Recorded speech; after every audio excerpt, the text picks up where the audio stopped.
शेतकऱ्याला जोडधंदा परवडत नाही, शेती परवडत नाही, तुकड्याची शेती झाली. तुम्ही काय करायला लागलाय? मी अभिनंदन करतो सरकार. तुम्ही पाणी द्यायला लागलाय, अभिनंदन.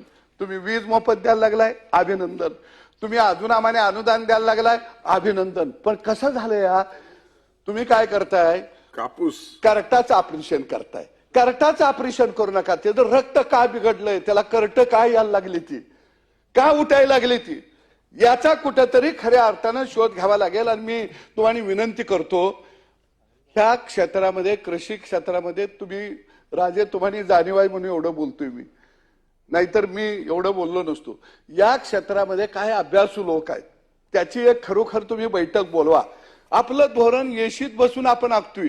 ज्यानं कधी शेणामुतात हात घातला नाही, ज्यानं मातीत हात घातला नाही, ते शिकवतोय. शेती कशी करायची, पेरणी कशी करायची, बियाणं कुठलं वापरायचं, खत कसं वापरायचं, औषध कसं फवारायचं. अरे आमचा बाप वर्षानुवर्ष हे करत आलोय.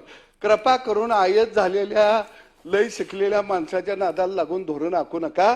शेतीचं धोरण आखायचं असेल तर गावगाड्यातल्या माणसाकडे जावा, शेतीत राबणाऱ्या माणसाकडे जावा. आमच्या बा एवढा मोठा शास्त्रज्ञ कोण नाही. नुसतं वारं व्हायला लागलं की ते सांगतंय 2 दिवसात आभाळ येणार आहे.